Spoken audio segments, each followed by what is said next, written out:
अस्सलाम वालेकुम। आज के लेक्चर में हम डेटाबेस चैप्टर 5 को पार्ट 13 कंप्लीट करेंगे।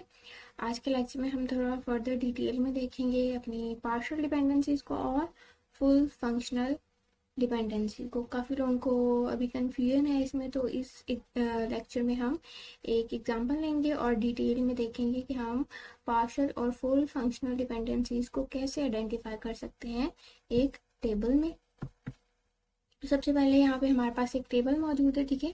इसमें किसी डिपार्टमेंट के हवाले से इंफॉर्मेशन दी हुई है, डिफरेंट एट्रीब्यूट्स हैं, अकाउंटेंट नंबर है, स्किल नंबर है, स्किल कैटेगरी है, प्रोफिशिएंसी है, अकाउंटेंट नेम है, अकाउंटेंट एज है, ग्रुप नंबर है, ग्रुप सिटी है और ग्रुप सुपरवाइजर है। जहाँ तक बात करें प्राइमरी की, तो इस टेबल में जो प्राइमरी की है वो है हमारे पास अकाउंटेंट नंबर और स्किल नंबर, यानी कि कंपोजिट प्राइमरी की है हमारे पास। इस टेबल में दो एट्रीब्यूट्स मिलके प्राइमरी की बना रहे हैं।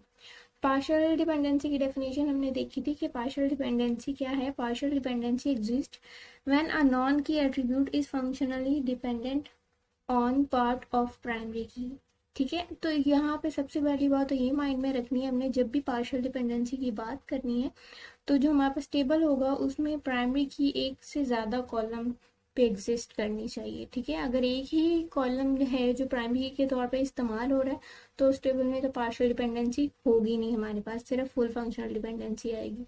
तो यहाँ पे हमारे पास टेबल में मौजूद हैं दो एट्रीब्यूट्स जो मिलके बना रहे हैं प्राइमरी की। तो हम यहाँ पे देखेंगे कि हमने पार्शियल और फुल फंक्शनल डिपेंडेंसीज को कैसे आइडेंटिफाई करना है। सबसे पहले आपने क्या करना है कि यहाँ पे प्राइमरी की के हमारे पास दो पार्ट्स हैं, अकाउंटेंट नंबर और स्किल नंबर। दोनों को अलग अलग से लिख लेना है। ये अकाउंटेंट नंबर लिख लिया, ये स्किल नंबर लिख लिया और दोनों को मिला के मैंने यहाँ पे थर्ड में लिख दिया, ठीक है। ये जो सेपरेटली लिखा है ये हमें देंगे पार्शियल डिपेंडेंसीज के लिए लिखा है, और जो दोनों को कंबाइन लिखा है ये फुल फंक्शनल डिपेंडेंसीज के लिए लिखा है। डेफिनेशन वगैरह हम पिछले लेक्चर में कवर कर चुके हैं, तो अब हम सिर्फ आइडेंटिफाई करने की तरफ जाएंगे, ठीक है। तो सबसे पहले आपने क्या करना है, एक पार्ट को उठा लेना है प्राइमरी के, जैसे अकाउंट नंबर को हमने उठा लिया, ठीक है। अब हमने वन बाय वन नॉन की एट्रीब्यूट्स को उठाना है। नॉन की एट्रीब्यूट्स कौन से हैं यहाँ पे, ये जो दोनों प्राइमरी की एट्रीब्यूट्स हैं इन दोनों को छोड़ के बाकी सब जो है वो नॉन की एट्रीब्यूट्स हैं हमारे पास। तो हमने पहले नॉन की एट्रीब्यूट को उठाना है, स्किल कैटेगरी, और देखना है कि हमारा अकाउंटेंट नंबर स्किल कैटेगरी को यूनिकली आइडेंटिफाई कर पा रहा है या नहीं। या सबसे पहला जो पार्ट है अकाउंटेंट नंबर है, उसको हम कंपेयर करते हैं स्किल कैटेगरी के साथ और देखते हैं कि स्किल कैटेगरी पार्शियली डिपेंड कर रही है अकाउंटेंट नंबर पे या नहीं कर रही। तो देखिए यहाँ पे हमारे पास अकाउंटेंट नंबर 21 के सामने क्या है, सिस्टम, ठीक है। अकाउंटेंट नंबर 35 के सामने क्या है, सिस्टम, ठीक है, हो सकता है ये भी। लेकिन अकाउंटेंट नंबर 35 दोबारा आ रहा है और उसके सामने क्या आ गया, टैक्स। यहाँ पे आ गया मसला, यानी कि 35 के सामने दो डिफरेंट चीज़ें, एक 35 के सामने सिस्टम मिल गया और एक 35 के सामने टेक्स्ट। इसलिए यहीं पे हमारा क्रॉस हो गया कि ये पार्शियली डिपेंड नहीं कर रहा, आगे जाने की हमें ज़रूरत ही नहीं है, इसको फर्दर देखने की ज़रूरत नहीं है, ठीक है। तो हमने हमेशा यही देखना है कि जो पार्ट ऑफ प्राइमरी की है उसमें जो एक वैल्यू है वो जितनी दफ़ा भी आए उसके सामने सेम वैल्यू आनी चाहिए। लेकिन यहाँ पे 35 के सामने आप देखें तीन 35 है, तीनों 35 के सामने अलग अलग वैल्यू, तो ये यहीं पे क्रॉस हो गया, ये पार्शियली उस पर डिपेंड नहीं कर रहा। अब हम नेक्स्ट एट्रीब्यूट पे चले जाएंगे। अब हम देखते हैं प्रोफिशिएंसी। क्या प्रोफिशिएंसी को हम सिर्फ अकाउंटेंट नंबर से आइडेंटिफाई कर सकते हैं, देखते हैं। 21 के सामने हमारे पास प्रोफिशिएंसी है 3, 35 के सामने प्रोफिशिएंसी है 5, अगेन 35 उसके सामने प्रोफिशिएंसी क्या आ गई 1। तो यहाँ पे ये प्रॉब्लम आ गया। अब हम देखें इस 35 की बात करें तो उसके सामने 5 है और इस 35 के सामने हमारे पास 1 है। तो अगर हम 35 की बात करेंगे तो वो किसको फेच करके लाएगा, 5 को लाएगा या 1 को लाएगा, किसको आइडेंटिफाई कर पाएगा। यहाँ पे ये हमारे पास प्रॉब्लम है, इसलिए हम कह सकते हैं कि प्रोफिशिएंसी जो है वो भी पार्शियली डिपेंड नहीं कर रही अकाउंटेंट नंबर पे। नेक्स्ट आ जाते हैं अकाउंटेंट नेम। अब हम चेक करते हैं कि अकाउंटेंट नेम जो है वो हमारा वो यूनिकली आइडेंटिफाई हो रहा है अकाउंटेंट नंबर से या नहीं। देखते हैं अकाउंटेंट नंबर 21 के सामने नेम है हमारे पास अली, 35 के सामने नाम है दाऊद, दोबारा 35 है उसके सामने नाम है दाऊद, अगेन 35 है, उसके सामने नाम भी दाऊद है। 50 के सामने नाम है चौहान। 77 के सामने नाम है जैद, और 77 के सामने नाम है जैद। यानी कि जितनी दफा भी हमारे पास 77 आया है उसके सामने सेम नाम आया है, जितनी दफा भी हमारे पास 35 आया है उसके सामने सेम नाम आया है। जहां भी 35 है वहां आपको दाऊद ही मिला है, जहां भी 77 है वहां आपको जैद ही मिला है, कहीं भी डिफरेंट चीजें नहीं मिली।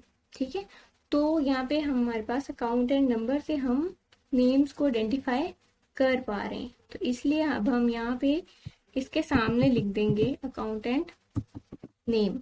ठीक है, इसको आइडेंटिफाई कर रहे हैं तो इसको हमने लिख दिया। अब हम चेक करेंगे अगला एट्रीब्यूट अकाउंटेंट एज। अब हम चेक करेंगे अकाउंटेंट एज को अकाउंटेंट नंबर के थ्रू आइडेंटिफाई कर सकते हैं या नहीं। अब देखते हैं अकाउंटेंट नंबर 21 की एज क्या है हमारे पास 55। 35 अकाउंटेंट नंबर की एज क्या है 32। नेक्स्ट 35 दो दफा आ रहा है तो उसके सामने भी हमें 32 ही मिला। ये नहीं है कि एक जगह 35 के साथ 32 है और दूसरी जगह 35 के साथ कुछ और लिखा हुआ। ठीक है, नेक्स्ट हमारे पास 50 के सामने 40 है। 77 टू टाइम्स आया तो उसके सामने भी 52 ही आया है, चेंज नहीं हुआ। अगर ऐसे कुछ चेंज हो जाता तो फिर हम कह सकते थे कि ये रॉन्ग हो गया या गलत हो गया, प्रॉब्लम आ रहा है। तो यहाँ पे हम देख सकते हैं कि अकाउंटेंट नंबर जो है वो यूनिक आइडेंटिफिकेशन के लिए यूज हो रहा है। तो अब हम इसके साथ दूसरा हमारा कौन सा एट्रीब्यूट मिल गया जो पार्शियल डिपेंडेंसी में आ रहा है अकाउंटेंट एज। पहला अकाउंटेंट नेम था वो लिख दिया, कॉमा लगाएंगे, सेपरेट करेंगे और आगे लिख देंगे अकाउंटेंट एज। ठीक है, कॉमा से सेपरेट करते जाते हैं हम अगर एक से ज्यादा एट्रीब्यूट्स हों तो उस केस में।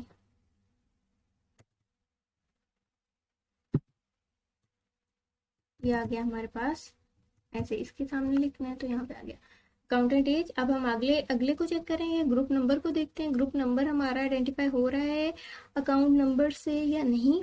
तो सबसे पहले हमारे पास अकाउंट नंबर क्या है 21 है, उसके सामने ग्रुप क्या है 52।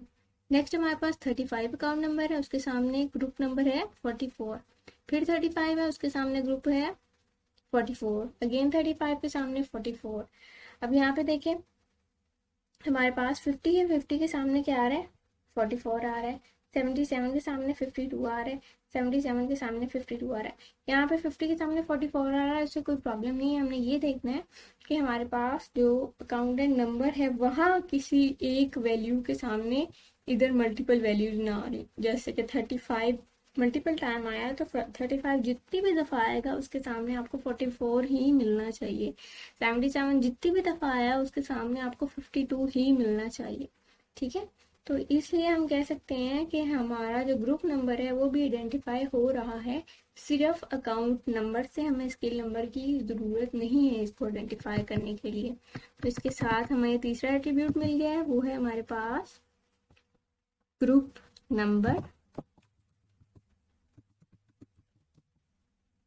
कॉमा से सेपरेट कर देंगे, इसको आपने एक ही लाइन में लिखना है। ये तो यहाँ पे जगह कम है ना तो इसलिए थोड़ा सा मसला आ रहा है। ठीक है, अब हम अगले पे जाते हैं। अब अगर आप वैसे ही देखें इनको बगैर चेक किए बिना भी तो ग्रुप नंबर से रिलेटेड चीजें हैं, ग्रुप सिटी और ग्रुप सुपरवाइजर। अगर ग्रुप नंबर आइडेंटिफाई हो रहा है ना अकाउंटेंट नंबर से तो ऑब्वियसली ग्रुप सिटी और ग्रुप सुपरवाइजर भी आइडेंटिफाई होगा। हम चेक भी कर लेते हैं। नेक्स्ट अकाउंटेंट नंबर 21 है, उसको हम कंपेयर करेंगे ग्रुप सिटी से इस्लामाबाद। यानी कि जो अकाउंट नंबर 21 है उससे रेलिवेंट जो ग्रुप है उसकी सिटी है हमारे पास इस्लामाबाद। 35 है, 35 से रेलिवेंट सिटी है लाहौर। यहाँ भी 35 मिलेगा आपको, वहाँ लाहौर ही लिखा नजर आ रहा है। 50 के साथ कौन सी रेलिवेंट है इस्लामाबाद है, और 77 के साथ जो 50 से रेलिवेंट लाहौर है और 77 से रेलिवेंट जो है वो इस्लामाबाद है। ठीक है, तो यहाँ पे कहीं भी ऐसा नहीं है कि एक 35 के सामने लाहौर और दूसरे 35 के सामने इस्लामाबाद हो। जहाँ भी 35 आएगा वहाँ आपको लाहौर ही मिलेगा और जहाँ भी 77 आएगा वहाँ इस्लामाबाद ही मिलेगा, कुछ और नहीं मिलेगा। तो इसलिए हम कह सकते हैं कि अकाउंट नंबर से हम ग्रुप सिटी को आइडेंटिफाई कर सकते हैं। ठीक है, तो इधर हम अगला लिख देंगे अपना एट्रीब्यूट ग्रुप सिटी आ गया। ठीक है, next group supervisor. Next group supervisor को देखते हैं कि ग्रुप सुपरवाइजर को हम आइडेंटिफाई कर सकते हैं अकाउंटेंट नंबर से या नहीं। तो ग्रुप सुपरवाइजर में देखें हमारे पास सबसे पहले बाबर है और अकाउंटेंट नंबर उससे रेलिवेंट क्या है 21। अब 35 है नेक्स्ट, 35 के साथ गफूर अटैच्ड है, तो जहाँ भी 35 मिल रहा है उसके सामने गफूर ही मिल रहा है, कोई और नहीं मिल रहा। अगर ऐसा होता है एक 35 के सामने गफूर होता है, दूसरे 35 के सामने कोई और नाम होता तो फिर हम कह देते कि नहीं, जो ग्रुप सुपरवाइजर है वो पार्शली डिपेंड नहीं कर रहा अकाउंटेंट नंबर पे। ठीक है, तो हम यहाँ पे आगे 50 पे देखें, 50 के साथ भी गफूर है, 77 के सामने बाबर है। तो हमने यही चीज़ चेक करनी होती है कि जो हमारे पास प्राइमरी की का पार्ट जिसको हम चेक कर रहे हैं, वहाँ पे जितनी भी वैल्यूज़ हैं वो यूनिकली आइडेंटिफाई कर रही हो जिस एट्रीब्यूट को आप चेक कर रहे हैं। ऐसा ना हो जैसे मल्टीपल वैल्यूज़ यहाँ पे आ रही हैं तो उनके सामने अलग अलग कोई वैल्यू आ रही है, 35 मल्टीपल टाइम आ रहा है, तो अगर यहाँ पे उसके सामने सेम ही वैल्यू आएगी आपको, चाहे 35 और जितनी दफ़ा भी मर्जी आ जाए तो उसके सामने आपको लाहौर ही मिलेगा। ठीक है, और यहाँ पे सुपरवाइजर की बात करें अभी हम, तो 35 के सामने आपको गफूर ही मिलेगा हमेशा, और 77 के सामने आपको बाबर ही मिलेगा, 21 के सामने भी बाबर है तो वो भी आपको बाबर ही मिलेगा। ठीक है, तो ये चीज़ आपने ध्यान में रखनी होती है चेक करते हुए। इसके सामने अगला हमें मिल गया, उसका नाम हमारे पास क्या है जी, ग्रुप सुपरवाइजर। ठीक है, अब हम जाते हैं अगले पार्ट की तरफ। ये थोड़े से एरोज मिसप्लेस हो गए, चलें जी। अगला, अब पहले के साथ हमने हर एट्रीब्यूट को चेक कर लिया है। ठीक है, अब हम अगले एट्रीब्यूट पे आ जाते हैं। तो दूसरा पार्ट है प्राइमरी की का, आप स्किल नंबर को देखेंगे। स्किल नंबर से देखते हैं हम स्किल कैटेगरी को आइडेंटिफाई कर सकते हैं या नहीं कर सकते। यहाँ पे देखिए हम 113 के सामने हमारे पास कैटेगरी आ रही है सिस्टम्स, और यहाँ पे हमारे पास 113 के सामने कैटेगरी आ रही है सिस्टम। ठीक है, नेक्स्ट हमारे पास, ये तो ठीक हो गया यहाँ तक। 179 है उसके सामने टैक्स, 204 है उसके सामने ऑडिट, 179 दोबारा आ रहा है तो उसके सामने फिर टैक्स ही आया है, कुछ और नहीं आया। 148 के सामने कंसल्टी कहा गया है और 179 दोबारा से आ रहा है तो उसके सामने फिर से टैक्स ही मिला है, यानी कि ये यूनिकली आइडेंटिफाई कर पा रहा है। तो हम कह सकते हैं स्किल कैटेगरी जो है वो पार्शली डिपेंडेंट है पार्ट ऑफ प्राइमरी की पे। किस पे डिपेंड कर रही है ये, स्किल नंबर पे। ठीक है, देखें जहाँ भी 113 है उसके सामने आपको सिस्टम में मिला है, 179 जितनी दफ़ा भी आया है उसके सामने आपको टेक्स्ट ही मिला है। ठीक है, ये चीज़ क्लियर रखनी है कि आपके पास जो पार्ट ऑफ प्राइमरी की वाला एट्रीब्यूट है उसमें जो वैल्यूज़ रिपीट हो रही हैं उनसे रिलेटेड जिस एट्रीब्यूट को आप चेक कर रहे हैं वो वैल्यू सेम आनी चाहिए, कोई और वैल्यू ना हो। जैसे 113 यहाँ उसके सामने सिस्टम है तो 113 आगे जितनी भी दफ़ा आएगा उसके सामने सिस्टम ही हो। अगर कुछ और आ जाता है तो फिर हम कह देंगे कि नहीं, ये पार्शली डिपेंडेंट नहीं है एट्रीब्यूट। तो अब हम स्किल नंबर के सामने क्या लिख दिया हमने, स्किल कैटेगरी लिख दिया। ठीक है, इस तरह 1 बाय 1 हम सबको चेक करेंगे। प्रोफिशिएंसी को देखेंगे, प्रोफिशिएंसी को अगर हम चेक करें क्या ये डिपेंड करिए स्किल नंबर पे, देखते हैं। प्रोफिशिएंसी 113 की प्रोफिशिएंसी हमारे पास 3, और आगे ही 113 दोबारा से उसकी प्रोफिशिएंसी हमारे पास 5 है। तो यहीं से हमें पता चल गया कि दो सेम स्किल नंबर्स के सामने डिफरेंट प्रोफिशिएंसी आ रही है, तो ये इस पे डिपेंडेंट नहीं है, यानी कि प्रोफिशिएंसी पार्शली डिपेंड नहीं कर रही स्किल नंबर पे।